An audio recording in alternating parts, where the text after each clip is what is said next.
जयशंकर जिस भी मंच पर बोलते हैं, इंडिया का स्टैंड लाउड एंड क्लियर रखते हैं।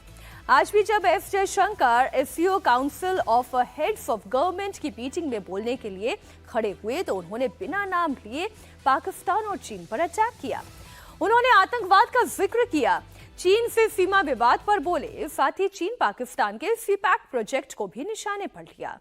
की स्पीच का नंबर आया तो उन्होंने इस्लामाबाद की जमीन पर पाकिस्तान और चीन दोनों को एक्सपोज कर दिया।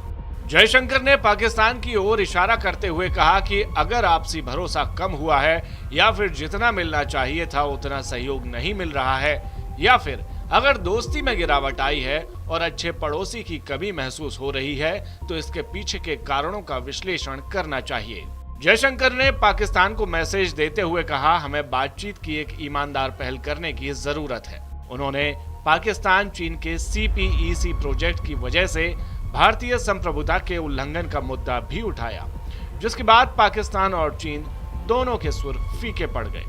जयशंकर ने आगे कहा कि सहयोग का आधार आपसी सम्मान, संप्रभुता और समानता होनी चाहिए। क्षेत्रीय अखंडता और संप्रभुता को सम्मान देना चाहिए। इसके अलावा उन्होंने कहा कि SCO देशों के बीच एक तरफा एजेंडा नहीं बल्कि असल में साझेदारी होनी चाहिए। जयशंकर ने आगे कहा कि अगर हम वैश्विक मुद्दों खासकर कि ट्रेड और ट्रांजिट को लेकर सिलेक्टिव होंगे तो न तो आगे बढ़ पाएंगे और न ही विकास कर पाएंगे। अपनी स्पीच शुरू करते हुए उन्होंने कहा कि SCO के चार्टर के आर्टिकल 1 में हमारे उद्देश्य और कर्तव्य साफ किए गए हैं। इसका मकसद आपसी दोस्ती, भरोसा और अच्छे पड़ोसी के बीच संबंधों को मजबूत करने के साथ साथ क्षेत्रीय स्तर पर आपसी सहयोग को बढ़ाना है। उन्होंने कहा कि चार्टर में उन चुनौतियों का साफ तौर पर जिक्र है जिससे हमें मिलकर लड़ना चाहिए।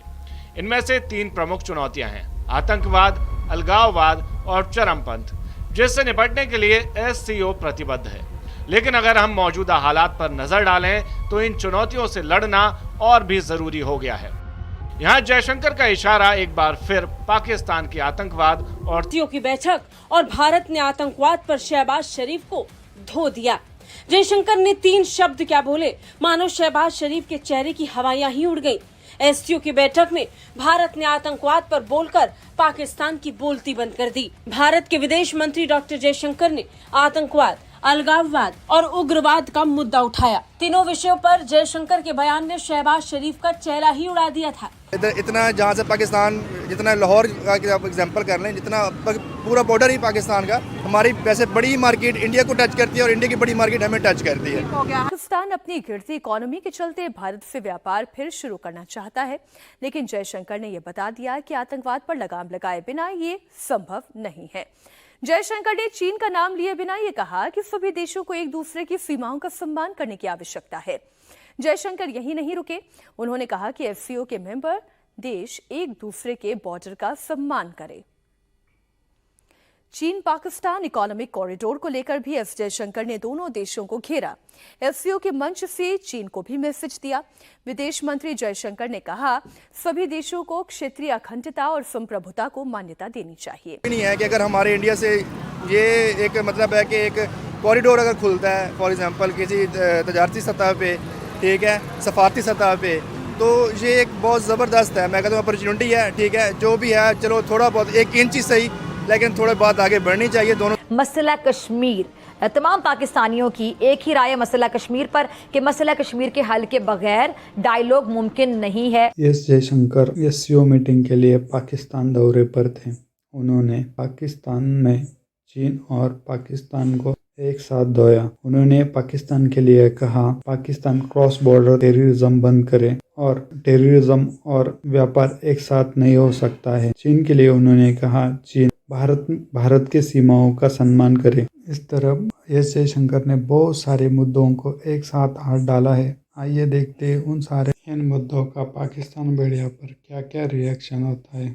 जयशंकर साहब तशरीफ लेकर आए हैं, आप इंटरेस्टेड हैं उनके साथ रिलेशनशिप बिल्ड करने के लिए, आपके फॉरेन मिनिस्टर या प्राइम मिनिस्टर उनको एयरपोर्ट पे लेने क्यों नहीं गए? आपने एक DG लेवल का अपना ऑफिसर भेजा है इस्लामाबाद उनको रिसीव करने के लिए। इसमें आपकी ख्याल से गाली का सिग्नल जाता है? ठीक है, आपने टिट फॉर टैट किया। बिलावल साहब जब SCO के लिए गए थे गोवा, उनको रिसीव भी किसी जूनियर लेवल के जाइंट सेक्रेटरी ने किया था। लेकिन क्या आप खैर सगाली के लिए कुछ स्टेप्स उठा रहे हैं?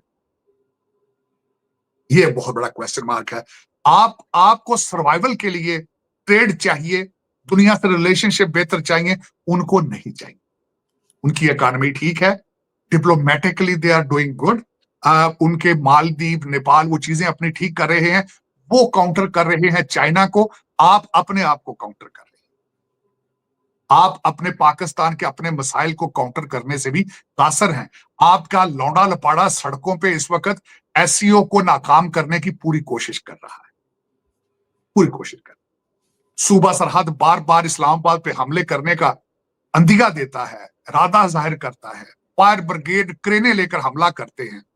आप सर्वाइवल मोड में हैं, वो अपनी उनकी इकोनॉमी दुनिया की 5वीं इकोनॉमी। तो दर हकीकत आज अगर देखा जाए तो एससीओ होना पाकिस्तान में बहुत बड़ी बात है, लेकिन इसके पीछे सुना है चाइना ने सारा कुछ किया है। क्योंकि आप तो कभी आईएमएफ के चक्कर लगाते हैं, कभी सऊदी अरेबिया से पैसे लेने के चक्कर में, कभी लोन आगे कराने। आपको तो पैसों के अलावा सर खुजाने का टाइम नहीं है। सुना है कि ये कामयाबी चाइना के सर जाती है, इसके पीछे चाइना का हाथ था। वो हाथ क्यों है चीमा साहब? एससीओ का दर हकीकत मकसद इकोनॉमिक और ट्रेड है, लेकिन चाइना एससीओ को इस्तेमाल करता है एंटी वेस्ट, एक ब्लॉक बनाने के चक्कर में है, अपनी पावर शो करता है, उसमें वो कर रहा है। आपका कमाल इसमें मैं इतना ही समझूंगा सिवाय कि यहां पे सजाने के, और वो भी अगर इसकी इन्वेस्टिगेशन की जाए तो इस्लामाबाद के जो ठेके एससीओ के लिए भी दिए गए, मेरे ख्याल में उनमें भी काफी चीजें लंदन और दुबई पहुंच गई होंगी, जो कि माजी में होता है। लेकिन चीमा साहब इस वक्त वाकई ही इस्लामाबाद को दुल्हन की तरह सजाया गया है। पाकिस्तान के सॉफ्ट इमेज के लिए कोशिश की गई है, और ठीक है, मैं सपोर्ट भी करता हूं इस चीज को। लेकिन आप आसपास देखें हालात क्या है इस वक्त, दूसरे शहरों के अंदर क्या हो रहा है। बाजवा साहब देखें, जो खारजा अमूर होते हैं ना, उनमें कोई भी पॉलिसी इस तरह से नहीं होती कि वो हमेशा के लिए या मुस्तकिल है। यहाँ पे आपको वक्त के साथ साथ बहुत सारी तब्दीलियाँ करना पड़ती हैं, पॉलिसीज़ को रिवाइज करना पड़ता है। आप देखें कि हम अगर अपनी 77 साल तारीख में देखें तो मेरा मतलब ये हरगिज़ ये नहीं है कि हम इंडिया की ज़्यादतियों को भूल जाएं, हम इंडिया ने कश्मीरियों पे जो मुजालिम किए हैं उसको भूल जाएं, इंडिया ने जो हम पे 2-3 दफ़ा जंग मुसल्लत करने की कोशिश की है उसको भूल जाएं।